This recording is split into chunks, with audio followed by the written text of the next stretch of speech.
Selamat berjumpa kembali dengan kami, channel Film Legenda Nusantara. Dalam channel ini, kami akan menyajikan cerita-cerita legenda, cerita-cerita sejarah Nusantara, kejayaan Nusantara.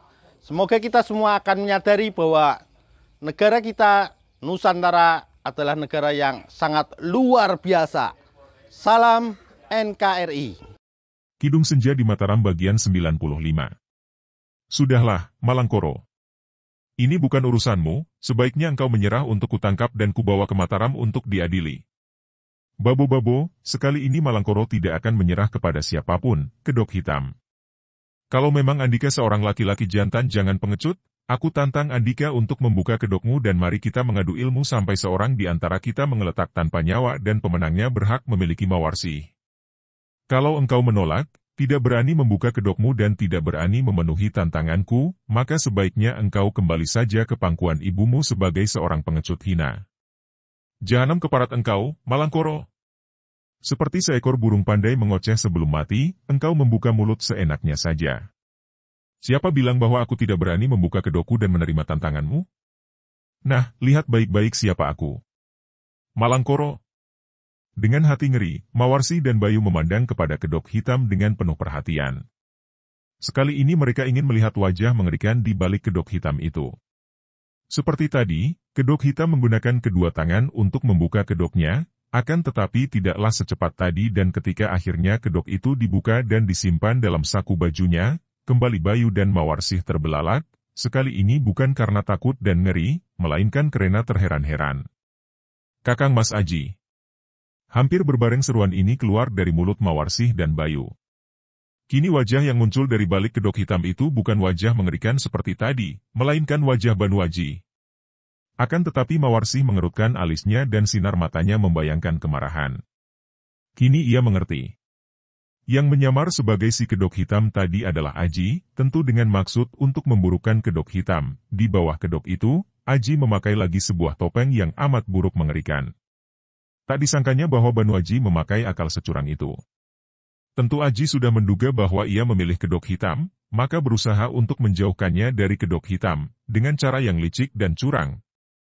Hal ini membuat Mawarsi demikian sakit hatinya sehingga tak terasa lagi kedua matanya menjadi basah air mata. Akan tetapi juga terdapat suatu perasaan lega. Kalau begitu, si kedok hitam yang asli bukanlah seorang yang bermuka mengerikan. Yang ini hanyalah kedok hitam palsu alias Banu Aji.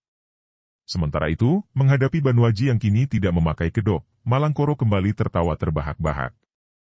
Wah, kiranya Andika si kedok hitam palsu. Bocah setan yang pengecut, pernah melarikan diri dariku. Hahaha, bagus, sekarang tiba saatnya aku akan mematahkan seluruh tulang di tubuhmu, mencabik-cabik dagingmu, melumatkan kepalamu, mencerai-beraikan isi perutmu. Banu Aji tersenyum. Aduh, sumbarmu seperti engkau dapat meruntuhkan gunung mengeringkan samudera. Lebih baik engkau menyerah untuk keseret ke Mataram, Malangkoro pengkhianat besar. Sementara itu, Mawarsih maklum bahwa Aji bukanlah tandingan Malangkoro, maka ia sudah melangkah maju. Kakang Mas Aji, tidak kusangka engkau tega mempermainkan aku seperti ini. Akan tetapi mengingat engkau pernah menolongku beberapa kali, biarlah aku melupakan sakit hatiku dan membantumu menghadapi Malangkoro. Wajah Dara itu muram dan matanya mengeluarkan sinar marah. Banu Aji menghadapi Mawarsih dan dia pun tertawa, dan suara tawanya membuat Dara itu merasa seram dan bulu tengkuknya meremeng.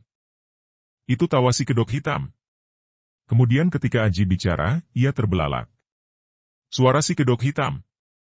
Diajeng Mawarsih, aku belum memerlukan bantuanmu. Mundurlah dan lihatlah baik-baik siapa sebenarnya aku ini. Dia mengeluarkan sebatang suling dari ikat pinggangnya dan menghadapi Malangkoro. Mawarsih memandang dengan muka pucat. Suling itu pun senjata yang biasa dipergunakan si kedok hitam. Mimpikah ia? Ia masih belum percaya dan siap untuk membantu Aji kalau pemuda itu terancam bahaya maut di tangan Malangkoro yang dikdaya, bocah sombong, bersiaplah untuk mampus. Malangkoro sudah menggerakkan senjatanya yang menyeramkan, yaitu sebatang parang yang besar, berat dan tajam berkilauan. Agaknya sekali ini Malangkoro benar-benar telah bersiap sedia mempertahankan diri dengan taruhan nyawa maka dia memperlengkapi dirinya yang kebal dan kuat itu dengan senjata yang mengerikan. Sing, wutut. Parang itu menyambar dahsyat dan kalau mengenai sasaran, yaitu leher Banu Aji, agaknya leher itu akan terbabat putus seperti sebatang pohon pisang disambar parang yang tajam. Namun, Aji sudah dapat mengelak dengan lincahnya, menyusup ke bawah sambaran sinar parang dan dari bawah sulingnya menotok ke arah pusar raksasa itu.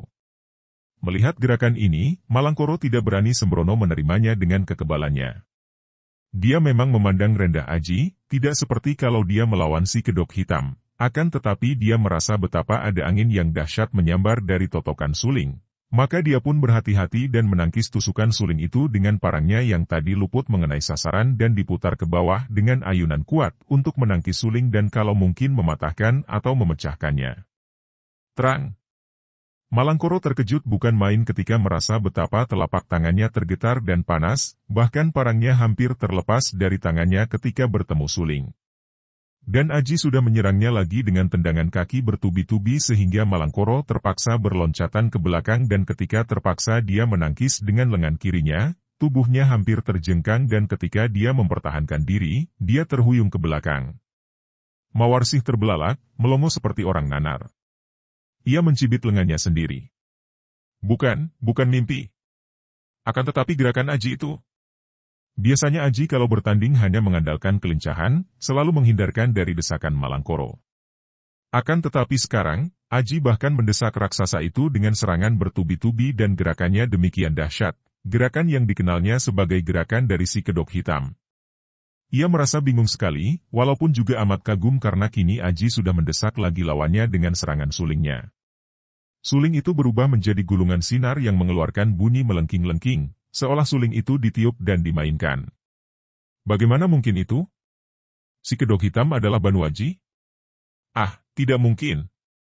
Ia pernah melihat mereka berdua muncul dalam saat bersamaan, ketika Aji bersama ia dan Bayu mengeroyok Malangkoro, sedangkan si kedok hitam bertanding ilmu melawan guru Malangkoro, yaitu Ki Danyang Gurita. Mereka jelas merupakan dua orang yang berlainan.